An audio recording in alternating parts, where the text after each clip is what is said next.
시청자와의 깊이 있는 소통, 리얼 비평 탐나는 TV. 안녕하세요. 강다솜 아나운서를 대신해 이번 주 탐나는 TV 진행을 맡게 된 아나운서 김초롱입니다. 반갑습니다. 오늘도 시청자를 대표해 MBC 프로그램을 입체적으로 분석해 주실 패널들과 함께합니다.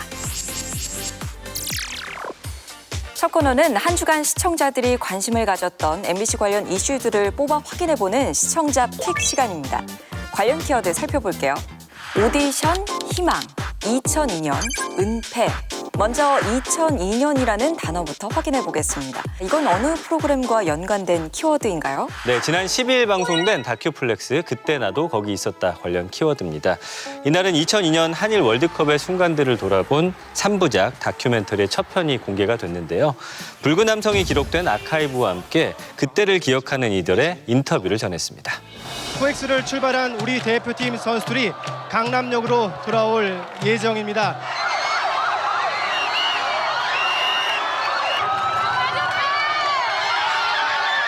나 여기 있어서 너무 좋다. 너무 좋아. 우리나라에서 월드컵을 해서 좋고 이겨서 좋고 살아있기 정말 다행이다. 경주여중 2학년이었던 이정현입니다. 비록 그 해에 성적은 떨어졌지만 추억은 많이 쌓아올렸던 한 해였던 것 같습니다. 그때 미국 상공회의소 회장으로서 봉사하고 있었어요. 식당마다 완전히 노래방 돼버린 거예요.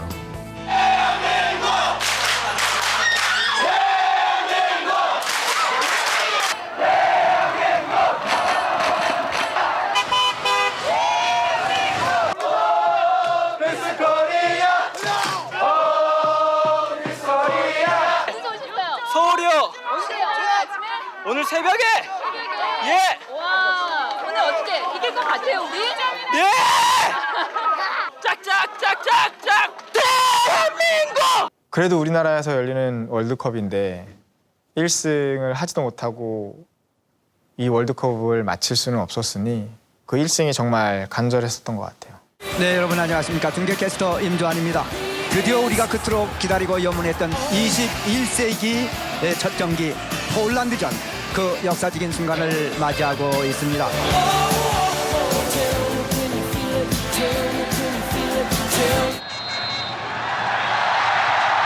홍명보 선수가 완전히 중앙 쪽으로 들어와 있습니다. 네, 좋아요. 홍명보 슛! 그러나 킥백도 굴절됩니다. 아주 좋았는데요. 그래요, 수비 못 맞고. 초반에 경기가 조금 잘 안 풀리다가 제 기억에 중거리 슛을 하고 그걸 통해서 다른 선수들이 뭔가 각성하는 그 기운을 봤던 것 같아서. 설견 선수 쪽으로 들어왔는데 네. 아쉬운데요. 지금 아주 위에서 보기에는 상당히 날카로워 보이는데요. 자, 유용의 드로잉을 넘어가야죠. 네, 넘어죠. 이게 운동장이요. 이게 붕 떴다가 뚝 떨어지는 것 같은 느낌이에요. 이게 함성이. 귀가 멍멍해요. 소리가 들리지 않았습니다. 거의 전 관중석 그냥 기자들 다 일어나서 난리를 쳤어요.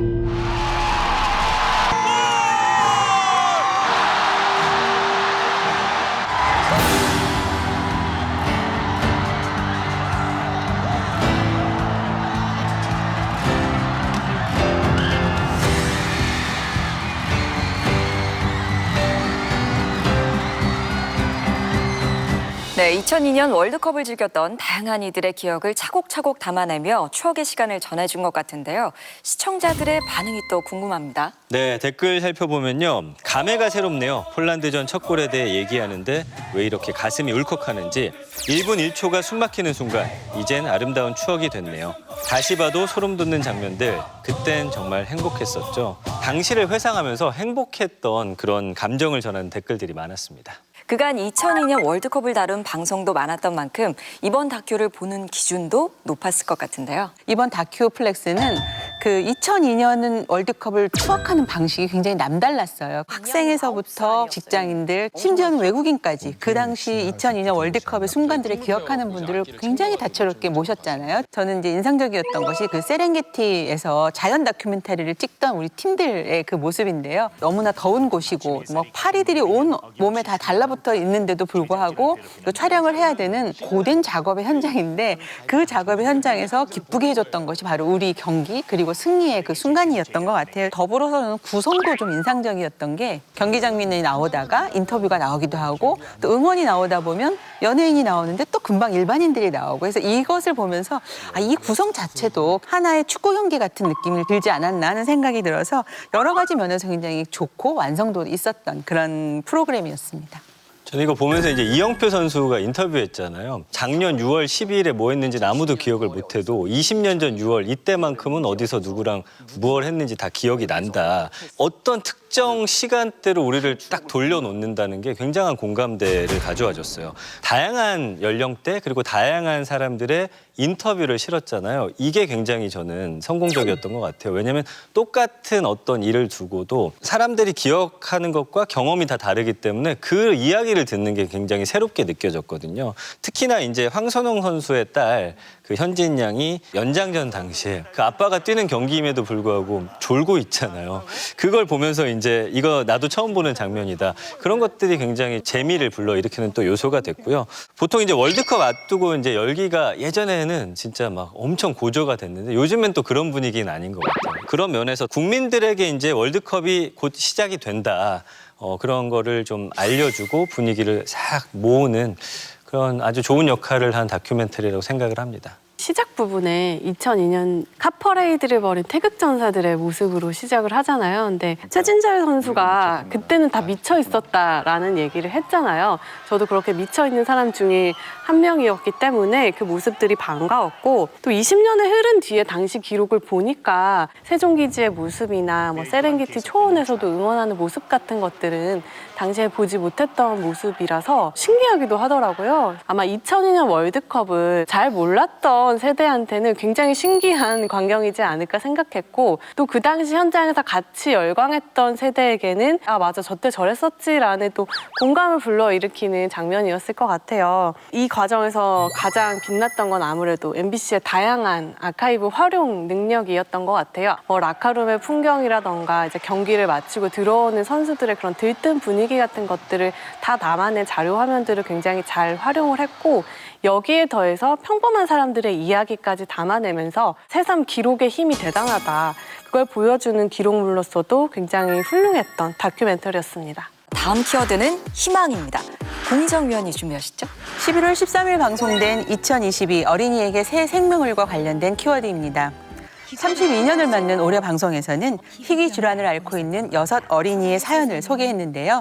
가수, 아나운서, 배우 등 다양한 셀럽들이 출연해 기부를 독려하고 또 질병으로 고통받는 아이들에게 희망의 메시지를 전했습니다. 2022 어린이에게 새 생명을. 안녕하세요. 김희애입니다. 네, 안녕하세요. 아나운서 서인입니다. 미래의 희망인 우리 어린이들이 웃을 수 있도록 작은 힘을 보태서 꼭 품어주시는 시간이 되시기를 소망해 봅니다. 조용한 시골의 아침을 뒤흔드는 둔탁한 소리.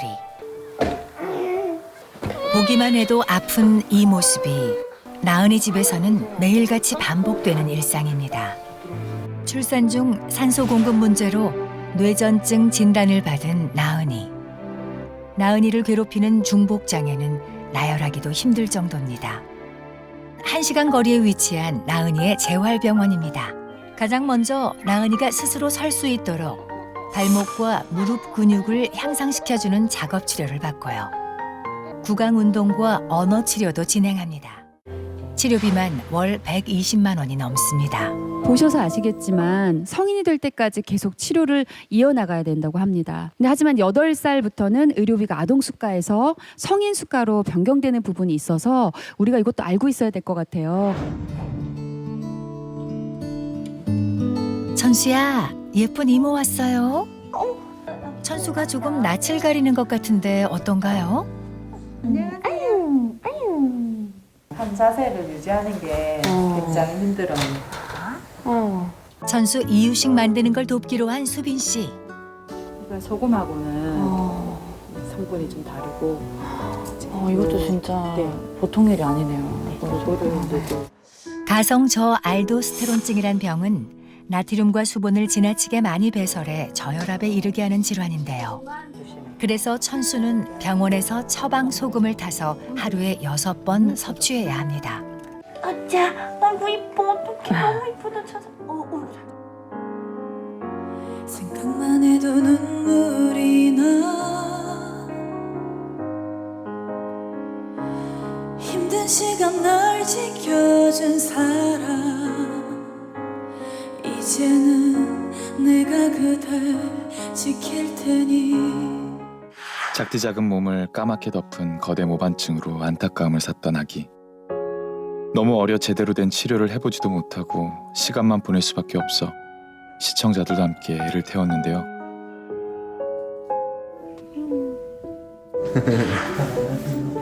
오늘 그 얼굴에 점 모반 제거 수술.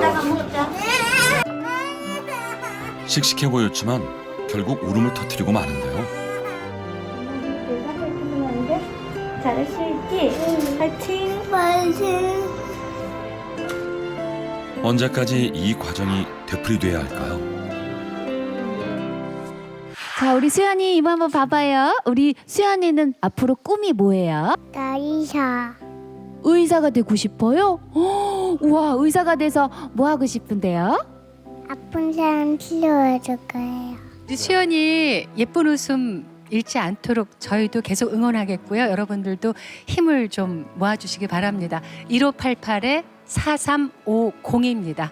네, 올해도 어김없이 따뜻한 도움의 손길이 필요한 이들의 이야기를 전해준 방송이었습니다. 희귀병과 싸우는 아이들의 안타까운 사연이 많은 분들의 가슴을 먹먹하게 했던 것 같은데요. 네, 이 프로그램은 32년이라는 오랜 역사만큼이나 그동안 경제적으로 어려움을 겪는 아픈 많은 아이들에게 이제 치료의 기회와 희망을 선사한 프로그램으로 잘 알려져 있는데요. 이날 소개된 6아이의 사연들을 보면 그 절실한 사연 하나하나만 듣고 보더라도 충분히 좀 가슴 아프고 공감할 수 있는 내용이 아니었나 싶습니다. 사회적 문제 중 하나로 이야기되는 것이 이제 출생률 저하 문제잖아요. 사실 태어날 아이들을 위해서 우리가 뭘 준비하는 것도 굉장히 필요하지만 이미 태어나서 우리 사회의 구성원으로서 살아가고 있는 아이들에 대해서도 정부와 사회가 더 적극적으로 좀 관심을 가지고 또 현실적인 지원책을 좀 마련하는 것이 필요하다라는 그런 생각까지 하게 한 방송이었습니다. 이 프로의 가치라고 하면 32년째 지속되면서 많은 아이들에게 도움을 줬다라는 점인 것 같아요. 그 부분이 이번 해에도 잘 드러났는데요. 3년 전에 출연했던 수연이 아버지가 다시 등장을 해서 많은 분들의 도움으로 수술을 이어나가고 있다. 너무 감사하다는 말씀을 드리고 싶어서 나왔다라고 하는데 그 모습이 저는 참 긍정적으로 봤고요. 저는 거기에 더해서 패널로 등장했던 이지혜 씨가 참 인상적이더라고요. 어떻게 보면 분위기가 자칫 무거워지기만 할 수 있는데 중간중간 편안하게 잘 분위기를 풀어주시기도 했고 무엇보다 엄마로서 사연을 굉장히 진심으로 깊이 공감하는 모습이 저에게도 전달이 되더라고요. 기부를 하다 보니까 원래는 받는 사랑만 좋아했는데 주는 사랑이 더 좋다라는 걸 깨닫게 됐다라는 말로 기부의 중요성이나 순기능도 알리고 프로그램 자체의 온기도도 높여주는 역할을 해주신 것 같습니다. 저는 올해는 조금 더 이렇게 신경이 쓰였고 마음이 갔던 사연이 그 천수라는 어린이 사연이었어요. 국내에선 딱 한 명밖에 없는 희귀 질환을 앓고 있고 전 세계에서도 25명이라고 하니까 이것을 치료해가는 과정은 아직도 먼 길일 수밖에 없겠죠. 심지어는 지금 보호시설에서 생활을 하고 있어요. 병을 갖고 있기 때문에 입양마저 쉽지가 않다는 그 사연을 함께 전했는데요. 그래서 이 프로그램을 보면서 우리가 치료를 지원해주는 것도 중요하지만 이렇게 천수와 같이 조금 더 어떤 안정된 가정이 필요한 친구에게는 그런 것도 좀 이렇게 연결해 줄 수 있으면 어땠을까 하는 그런 생각이 들었고요. 또 하나는 이제 이런 안타까운 사연을 듣다 보면 항상 이게 우리가 감정선이 흔들릴 수밖에 없잖아요. 그 김일 씨가 오랜 시간 동안의 그 노련한 진행 능력이 담담하게 시청자들에게 이 이야기를 전하면서 또 참여를 독려하는 그런 것들은 굉장히 좋았던 것 같아요. 사실 힘든 분들을 돕고자 하는 마음은 있는데 그 실천하기는 쉽지가 않잖아요. 그런 면에서 모금이 필요한 아이들 소개하고 어떻게 하면 후원할 수 있는지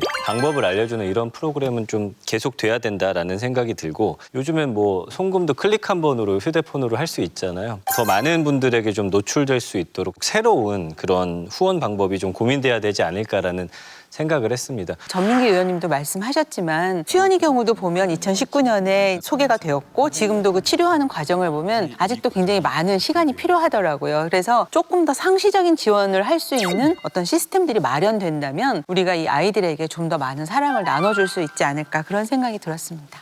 자, 다음 키워드는 오디션입니다. 어떤 프로그램과 연관돼 있나요? 지난 12일 방송된 전지적 참견 시점 관련 단어입니다. 이날은 매니저의 키다리 아저씨가 된 배우 이기우 씨가 출연했는데요. 오디션을 앞둔 매니저를 위해 직접 연기 지도에 나선가 하면 아낌없는 응원을 전하며 훈훈한 관계를 보여줬습니다. 배우 이기우 형의 매니저 김형준이라고 합니다. 새벽에 지금 택배. 남들 잘 때 일하시는 거 아니에요? 기우 형의 매니저이기도 하지만 애주라는 활동명으로 활동하고 있습니다. 사랑의 자의 주인 주자. 네. 작품이 없을 때는 사실 수입도 없고 그러다 보니까 버티는 용으로 알바를 좀 하죠. 덕분에 결국 우리가 이 차에 무사히 탄 거 아니오? 글쎄 우리가 자꾸 만나면 위험하다니까. 지금 모습도 꾸리냐고. 나도 위험해. 한 번만 눈 감아주시면 안 되겠습니까, 형님? 아 형이 나한테 이러면 나 진짜. 이거 언제인데 오디션? 오늘? 오늘 한번 봐주세요. 아 나 이거 어떻게 해야 될지 모르겠어. 외워서 해야 되잖아. 야 씨. 내가 네 밑에서 온갖 더러운 짓 다 하면서 여기까지 왔어. 네가 나한테 이러면 안 되지. 되게 놀랬어. 야, 개야 하고 호흡 빼지 말고 바로 박혀야지. 보통 이제 신인분들이 오디션을 여기까지 준비할 거야. 막 이상입니다. 찔러줘야지. 바로. 자, 가봅시다. 포커스. 집중. 잘하고 오겠습니다, 형님. 화이팅. 네. 긴장하지 마. 형님. 기다려주는 거예요? 네. 진짜? 제가 떨리더라고요. 요. 야. 후. 아. 후련하다. 렛츠고. 렛츠고. 그러면 어디로 가요, 근데? 바람 쐬러 가자. 진짜요? 뭐야? 와우. 우와. 딱 넘어갈 때 이 햇빛. 여기는 너무 좋겠다. 지금 딱 시즌이잖아요. 와, 마리코추. 좋겠다. 애주 추천 메뉴예요. 와, 드립. 잘 드시네. 맛 없을 수가 없어. 어우, 침 나오네. 형은 내가 연기한다 했을 때 어떤 생각 들었어요? 나 멋있다고 생각했는데. 아 진짜요? 저런 한마디가 다 그렇지. 용기가 되는데. 멈춰버리고 다시 왔던 길로 돌아가지만 않으면 나는 되게 잘하고 있다고 생각하거든, 네가. 근데 형 진짜 너무 나한테 키다리 아저씨 같아가지고 너무 좋아요. 우리가 브로맨스 할 때 이런 게 진짜 브로맨스인 것 같아요. 맞아. 연기에 도전하는 매니저와 그의 꿈을 응원하는 이기우 씨의 모습이 인상적이었는데요. 시청자들은 어떤 감상을 받았을지 궁금합니다. 네, 댓글 준비했습니다. 방송 밖에서도 좋은 영향력을 주는 연예인이 출연한다는 것 자체가 힐링이었어요. 이기훈님 정말 따뜻하고 좋은 사람이어서 감동받았어요. 매니저님도 개성이 있어서 잘 되실 것 같습니다.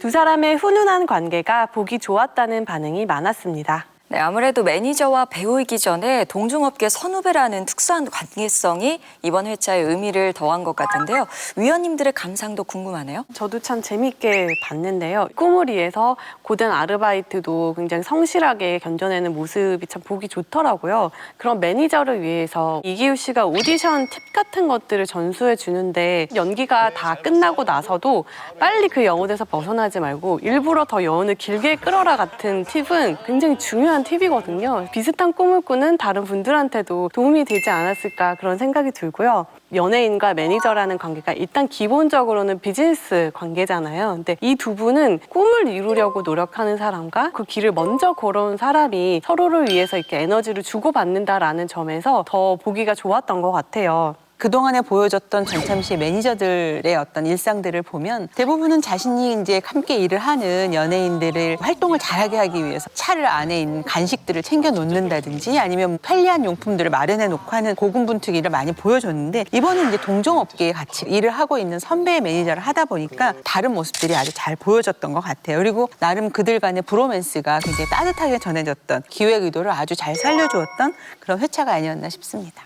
저는 보면서 누가 배우고 누가 매니저인가 좀 약간 그런 부분에 있어서 구분이 안 가서 모호한 두 사람의 일상이 주는 그런 의외성에서 재미를 좀 많이 얻었던 것 같아요. 어찌 보면 배우보다 더 많이 외모나 이런 무슨 분에 굉장히 신경을 많이 쓰고 계시다는 느낌이 들고 또 이기우 씨 같은 경우에는 물론 휴일이긴 했지만 그냥 후드티에 모자 입고서 반려견을 산책시키는 그런 모습들이 기존에 가지고 있던 매니저와 또 배우에 대한 어떤 고정관념을 깨는 데서 좀 효과가 있었던 것 같고요. 또 이기우 씨가 매니저분의 오디션장에 직접 차로 태워다 주고 고생한 매니저를 위해서 또 직접 캠핑을 계획해가지고 같이 떠나는 모습들을 보면 배우와 매니저 역할이 바뀌었다라고 생각해도 좀 과언이 아닐 것 같다는 생각이 들었고요. 또 그러면서도 이제 매니저를 위해서 연기 원포인트 레슨하는 장면도 저는 보면서 아 그래도 어쩔 수 없이 배우는 배우구나라는 그런 생각을 또 하게 됐어요. 어떻게 보면 이번 편 같은 경우에는 매니저와 뭐 연예인 간의 관계보다는 친한 뭐 형과 아우의 그런 사회적 관계성에 좀 더 중점을 둔 그런 기획이 아니었나 싶고요. 그 안에서 서로를 좀 배려하고 고마워하는 그런 과정들이 좀 진정성 있게 그려지다 보니까 많은 시청자분들이 좀 힐링을 얻은 측면도 있는 것 같습니다. 다만 저는 그 이기우 씨의 큰 키를 강조하기 위해서 이제 양세형 씨나 유병재 씨가 본인들의 이 작은 키를 좀 내세워서 우스꽝스럽게 비교하는 장면은 아무리 예능이지만 이런 부분은 조금 더 주의할 필요가 있어 보입니다. 네, 서로 긍정적인 영향을 주고받는 두 사람 모습을 통해서 덩달아 힐링의 감정을 느낄 수 있었던 회차가 아니었나 싶습니다. 앞으로도 전참시에서 다양한 매력을 가진 스타와 매니저의 모습을 담아내주길 기대해 보겠습니다.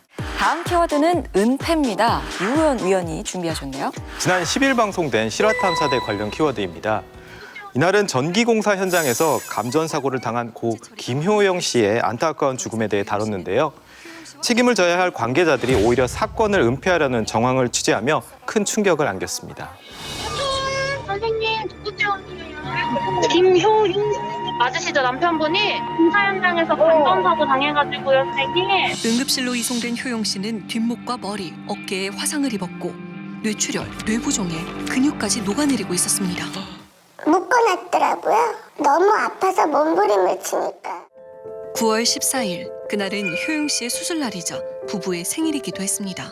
중환자실로 들어갔고 의식이 안 들어올 거라고 그 다음날 의사 면담에서 얘기를 들었고 딸들이 보낸 축하 영상도 보지 못한 채 그렇게 효영 씨는 가족들의 곁을 떠났습니다. 아빠의 목소리가 듣고 싶었던 큰딸. 휴대전화에 남아있던 통화 녹음 파일을 듣던 중 수상한 대화를 발견합니다. 선생님이 9월 2일쯤에 사고 경위서 누가 썼냐고 여쭤보시더라고요. 누가 그거를 다 내용을 다 읊었지 이러고 선생님이 그러시더라고요. 그래서 이거를 왜 물어볼까 의심을 하고 이제 좀 더 넘기는데 은폐 지시를 하는 내용이 나오는 거예요. 병상에서 홀로 생사를 헤매던 효영 씨에게 사고 관계자들은 집요하고 끈질기게 자신들의 할 말을 전했습니다. 모르는 전화를 받지 마.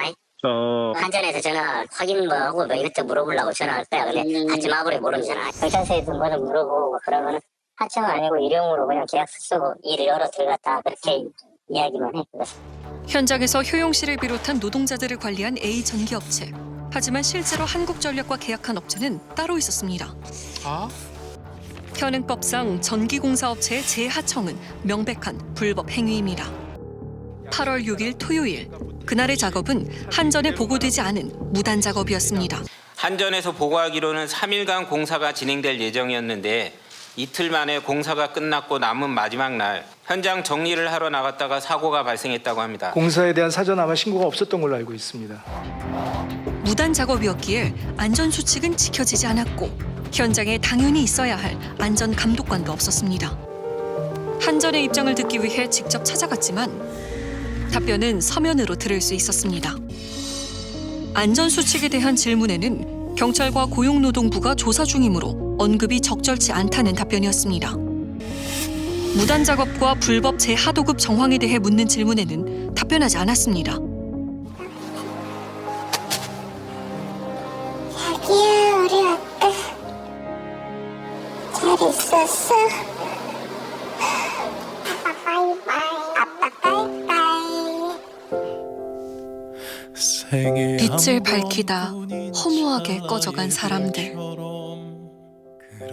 그들의 비극이 다시는 되풀이되어선 안 됩니다. 네, 해당 공사가 무단으로 진행되고 또 안전수칙이 지켜지지 않은 것도 문제지만 전기 공사 현장에서 엄격히 금지된 불법 하청이 이뤄진 정황까지 드러났습니다. 방송을 본 시청자들은 어떤 반응을 보였나요? 네, 댓글 살펴보면요. 특고 앞 감전사고임에도 해결 의지가 없어 보이네요. 피해자만 안타깝고 허무한 일입니다. 노동자를 소모품으로 여기지 말아주세요. 이런 일이 없도록 안전복 등 지원 잘해주시면 좋겠습니다. 매뉴얼만 지키면 되는데 돈 아끼려고 사람 목숨 가지고 장난치는 상황. 진상조사에서 무거운 처벌을 내려야 합니다. 이처럼 사건을 책임지려 하지 않는 관계자들을 향해 분노하는 반응들이 많았습니다. 지난해 11월 전기 노동자 감전사고가 발생한 이후에 한전 측에선 안전사고 근절을 위해 특별 대책까지 내놓았지만 또다시 비극적인 사고가 발생했습니다.